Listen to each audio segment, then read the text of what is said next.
Bien, gente, me parece que hoy terminamos con la obra de Kelsen, ¿sí? Nada, imperdible. Vamos con el capítulo octavo, uno. El tipo metafísico de filosofía jurídica, así como la racionalista, están representados por la escuela de derecho natural que predominó durante los siglos séptimo y octavo y fue abandonada casi por completo en el XIX, para volver a cobrar influencia en nuestros días. La teoría del derecho natural afirma que existe una regulación completamente justa de las relaciones humanas surgidas de la naturaleza en general y de la naturaleza del hombre en tanto ser dotado de razón. La naturaleza aparece presentada como autoridad normativa, como una especie de legislador. Un análisis atento de la naturaleza nos llevó a encontrar en ella normas inmanentes que prescriben la conducta recta, esto es, justa, del hombre. En el supuesto de que la naturaleza sea creación divina, sus normas inmanentes, el derecho natural, serán expresiones de voluntad divina. En este caso, la teoría del derecho natural adquiere un carácter metafísico. Cuando el derecho natural se hace derivar de la naturaleza del hombre en cuanto ser dotado de razón, sin remitirse al origen divino de la razón, cuando se acepta que el principio de justicia se halla en la razón humana, no necesitándose apelar a la voluntad divina, estamos entonces ante la teoría del derecho natural con ropajes racionalistas.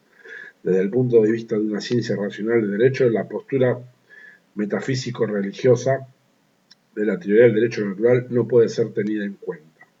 Por otra parte, la posición racionalista resulta evidentemente insostenible.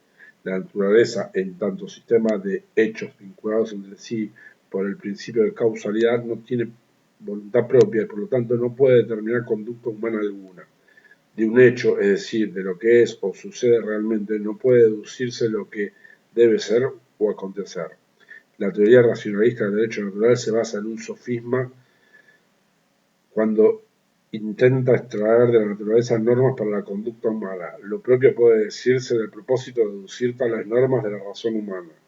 Las normas que prescriben la conducta humana pueden originarse únicamente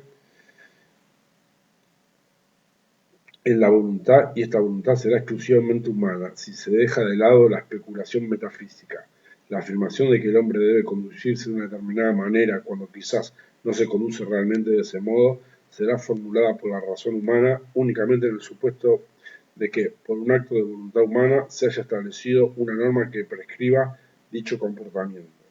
La razón humana puede comprender y describir, mas no ordenar. Pretender hallar en la razón normas de conducta para los hombres es una ilusión similar a la de querer extraer tales normas de la naturaleza.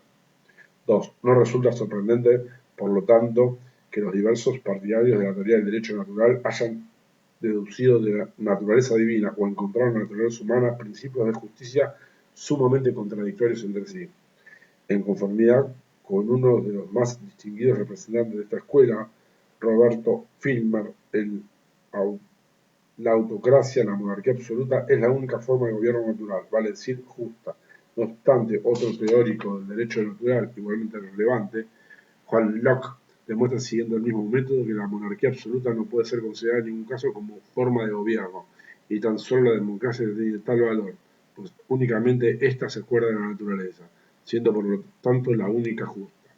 La mayor parte de los representantes de la doctrina del derecho natural sostiene que la propiedad privada, base del orden feudal y capitalista, constituye un derecho natural, siendo por ende sagrado e inalienable. Por consiguiente, la propiedad colectiva o comunidad de bienes, es decir, el comunismo, significa algo contrario a la naturaleza y a la razón, siendo por lo tanto injusto. Sin embargo, el movimiento del siglo XVIII, que jugó cierto papel en la Revolución Francesa y que pretendía la abolición de la propiedad privada y la institucionalización de un orden social comunista, se basaba también en el derecho natural. Sus argumentos ostentaban el mismo vigor probatorio que los tendientes a defender la propiedad privada del actual ordenamiento social. Es decir, su vigor probatorio es nulo.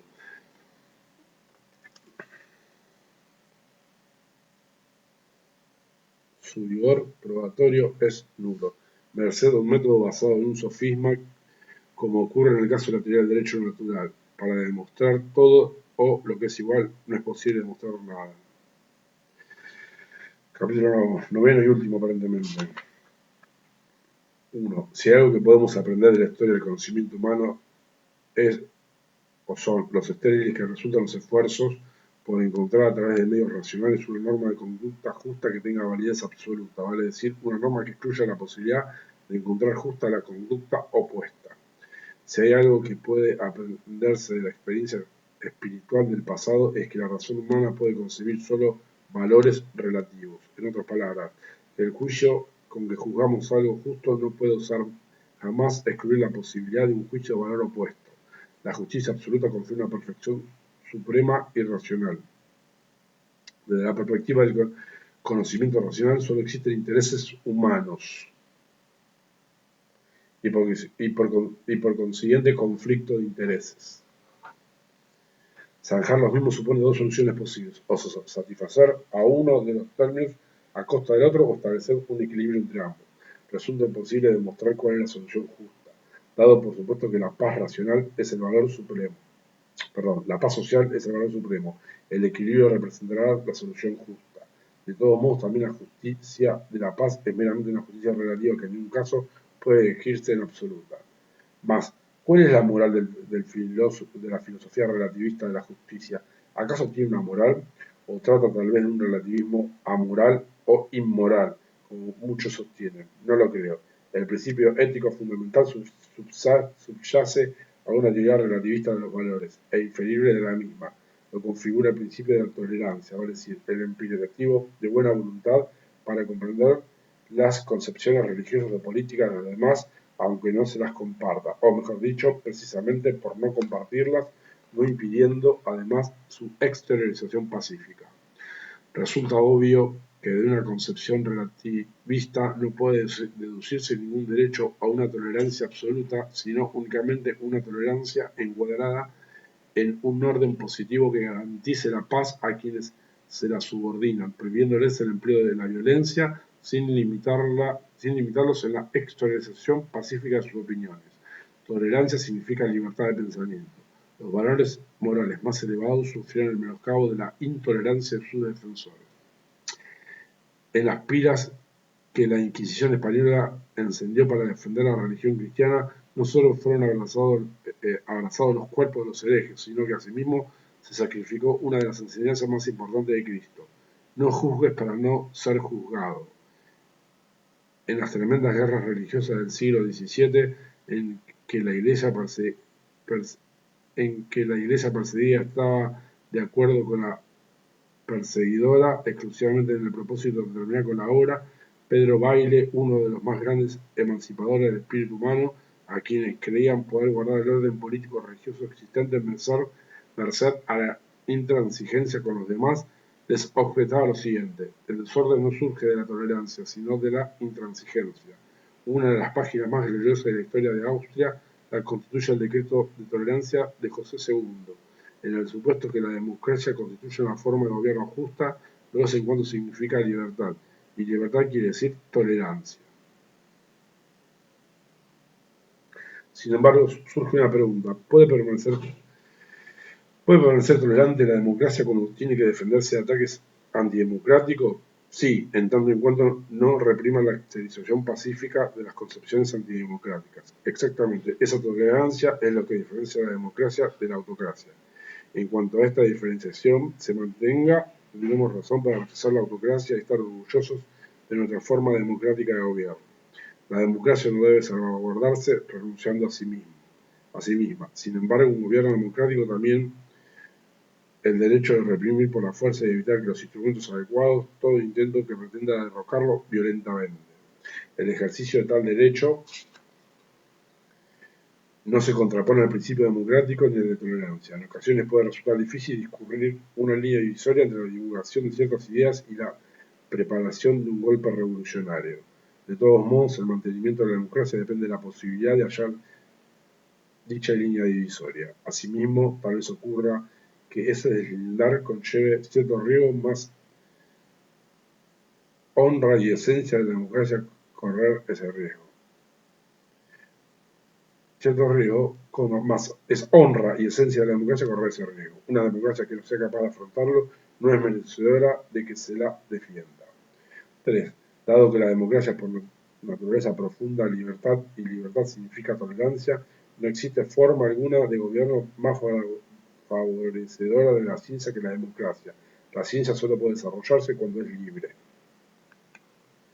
Ser libre quiere decir no solo no estar sometido a influencias externas, esto es política, sino ser libre interiormente, que impere una total libertad en su juego de argumentos y objeciones.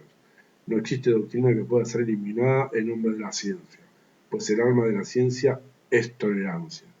Comencé este estudio con el interrogante ¿qué es la justicia? Ahora al llegar a su fin me doy perfectamente cuenta que no lo he respondido. Repito, ahora al llegar a su fin me doy perfectamente cuenta que no lo he respondido. Mi disculpa es que en este caso me hallo en buena compañía.